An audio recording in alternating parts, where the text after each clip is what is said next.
اهلا وسهلا البنات، اخباركم؟ لاباس عليكم؟ نتمنىكم ان شاء الله تكونوا بخير وعلى خير، ويلقاكم فيديو ديالي في اتم الصحه والعافيه حبيباتي كما وتكون دائما. اليوم ان شاء الله على بركه الله كما تشوفوا مكونات اللي هي سهله وبسيطه، ووصفتنا لهذا اليوم ان شاء الله عباره على وصفه علاجيه 100%، والله شاهد على ما اقوله. وصفه ديال الكحه البنات، وكما تعرفوا ما نعاود لكمش الكحه ما حتى واحد ما خطاتو من البيت ديالو، وضروري في هذا الوقت ديال البرد ضروري ما تنعانيو الكبير والصغير من هذه الكحه المزمنه. وبطبيعه الحال واخا تناخذوا ادويه من الصيدليات ولكن تتكون بدون جدوى وبدون منفعه، ودائما تنحاولوا يعني تنمشيو للحوايج اللي هي طبيعيه، حوايج اللي هي اللي يعني كانت في القديم الزمان، يعني الحوايج اللي كانوا الوالدين ديالنا وجدود ديالنا كانوا تيستعملوها، والحمد لله كانت واحد النتيجه اللي مضمونه، واحد النتيجه اللي فعاله ان شاء الله بحول الله. بسم الله على بركه الله البنات، غندوز معكم من هذه الوصفه ديال كما قلت لكم غنحتاجوا ليها كما تشوفوا البنات. تقريبا هنايا خديت واحد 3 ديال اللفتات، ما كانوش عندي اللفات كبار ولكن خديت 3. ولا عندكم نتوما لفته كبيره صافي، يعني نكتفيو غير بواحد الفته كبيره. عندي هنا واحد المقدار 3 ديال المعالق كبار مملوئين ديال السنيده، ولا بغيتو تعوضوهم كذلك بالسكر كلاصي فطبعا دائما تيبقى لكم اختيار. صافي البنات، وعندنا واحد الحكه كده غنحكوا فيها طبعا هاد الفته ديالنا. بسم الله على بركه الله كما تشوفوا الطريقه اللي هي سهله وبسيطه، وتنقول لكم البنات غير جربوها او ردوا عليا في لي كومونتير. بطبيعه الحال ما غاديش نعطيكم شي حاجه كما جربتهاش هكذا لولادي وشربوها وليداتي، والحمد لله لقاو عليها واحد النتيجه اللي جميله، واحد النتيجه اللي مرضيه. وان شاء الله قلت علاش لا ما نشاركهاش مع الاحباب ديالي، وكل حاجه تعرفناها الا وغادي نشاركوها طبعا معكم، تتبقى صدقه جاريه ان شاء الله. بسم الله على بركه الله. صافي البنات، بسم الله كما تشوفوا غادي ناخذوا الفته ديالنا وغادي نقيوها عادي. بسم الله.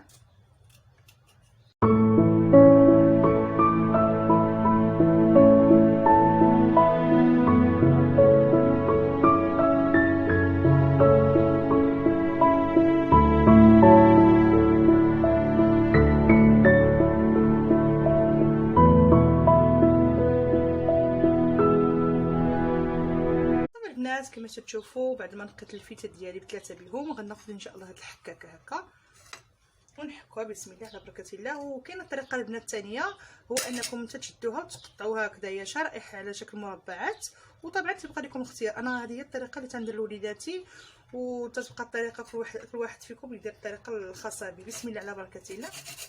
على هذه الطريقه كما تشوفوها حكيتها في الحكاكه الرقيقه هكذا باش تعطينا واحد النتيجه اللي جيده، واحد النتيجه اللي مرضيه في الاخير، احسن ما نحكوها بالحكاكه الغليظه.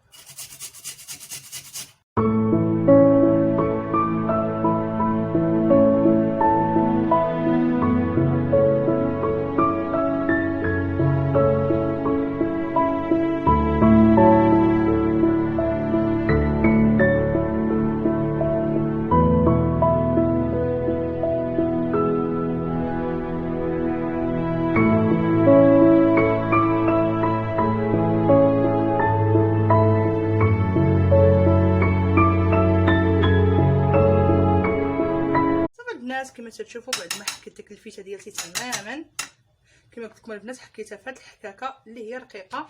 غناخذ البنات دابا غير واحد هكذا شبانيه صغيره، ولا بسم الله على بركه الله، ما قدرتش شي تشوبينه هكذايا صغيره، ومهم شي حاجه اللي نوضعوا فيها هذا الخليط ديالنا. بسم الله كما تشوفوا البنات، غادي ناخذ ديك الفته ديالتي بعد ما حكيتها طبعا مزيان، وكما قلت لكم الحكاكه اللي هي رقيقه. بسم الله،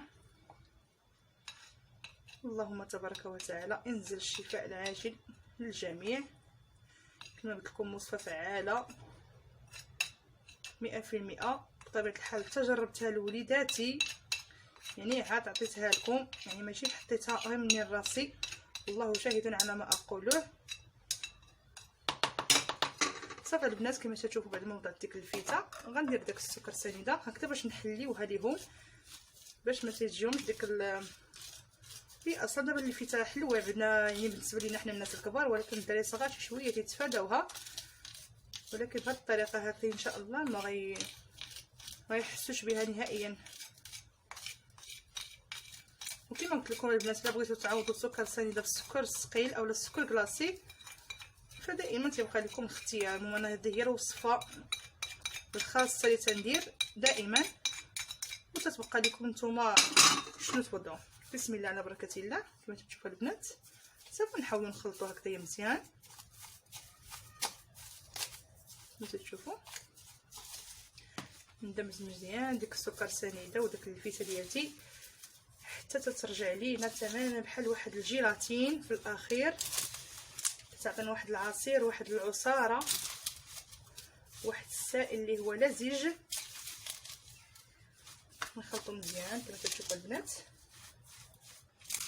وحتى نحركو مزيان ديك السنيده تتبقى متبقيناش هكذا حرشه باينه.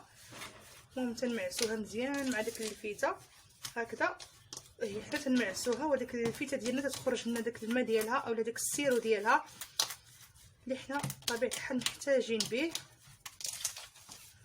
صافي البنات كما تشوفوا خلطت مزيان، يعني مابقاش داك الحس ديال داك السنيده، ما بقاش تسمع لي داك الحروشيه ديال السنيده، ما بقاش تسمع ليا. صافي كما قلت لكم البنات، الا بغيتو تكثروا الكميه تكثروها، تخليوها هكذايا فشي بويطه ولا فشي قريعه الزاج هكذايا، ومره عطيوها هكذا لوليداتكم، وخصوصا نعطوها لهم تقريبا 3 ديال الخطرات في النهار اولا 2 الخطرات في النهار، ومن الاحسن في الليل كذلك قبل العشاء، قبل ما يعني ما يتناولوا العشاء ديالهم. صافي ياكلوها وينعسوا ان شاء الله بحول الله، وتتكون واحد النتيجه مضمونه، وما تيبقاش داك يعني داك الزكام ما تيبقاش تماما، وتيترخف عليهم حتى الحال ديالهم، وتيكونوا تيتنفسوا مزيان يعني من الرئتين ديالهم، ما تيبقاش داك الكح يعني تزعجهم بطبيعه الحال. صافي البنات كما تشوفوا بعد ما خلط المكونات مزيان، هانتوما تشوفوا البنات انا تنخلط، وهذاك شوفي الماء، شوفوا الماء داك السيرو كيما تينزل يعني، وهاتي راه بطبيعه الحال راه مازال ما خديتهاش، انا خديتها تقريبا البنات واحد نص ساعه المكانه، نص ساعه المكانه تقريبا. شحال ما عطيت انا هاد ديال الوقت شحال ما تكون عندنا النتيجه مرضيه هكذا باش تعطينا هذاك العصاره تماما ديال ديك اللف ديالنا. صافي البنات كما قلت لكم غنخليها تقريبا واحد نص ساعه ديال المكانه، وان شاء الله بحول الله غادي نرجع لكم باش تشوفوا الطريقه الاخيره ان شاء الله بحول الله. البنات كما تشوفوا بعد ما دازت ليا نص ساعه المكانه على الوصفه ديالتي، بسم الله على بركه الله. كما تشوفوا هذا هو الشكل النهائي اللي حصلت عليه ديال الوصفه ديالي البنات، يعني نص ساعه كافيه تماما باش ديك الفيته ديالنا تخرج لنا ديك العصاره كامله اولا داك الماء ديال الفيته ديالنا كما تشوفوا. صافي في هذه الاثناء ان شاء الله بحول الله غناخذ البنات غير واحد القريعه هكذايا صغيره، المهم شي قريعه اللي غادي توضعوا فيها الخليط ديالكم. انا البنات تكون قريعه محكمه الاغلاق كما تشوفوا هكذا باش ما يدخلناش بطبيعه الحال هو ليها. والبنات كما غنقول لكم انا ما غاديش يعني غادي نستعمل غير هذا الماء بوحديته، وانما غادي نستعمل وصفه كامله. البنات كاين اللي غادي يصفيها وياخذ مثلا غير هذا السيرو ديالها اولا هذه العصاره، ولكن انا بحقيقه غادي نستفد من هذا اللفت هكذايا. لما لا، هذه بحقيقه هي الوصفه اللي تنعطي لوليداتي وعن تجربه، وهذه بحقيقه هي الوصفه الحقيقيه اللي تنعطي لوليداتي. واخا يعني كاينين وصفات هما كثارين يعني نصفوا كما قلتوا هذا الماء ديالهم نعطيهم هذا السيرو، ولكن انا قلت لكم هذه الحقيقه الوصفه ديالتي هي اللي تنجربها وتلقى عليها الحمد لله كما تشوفوا.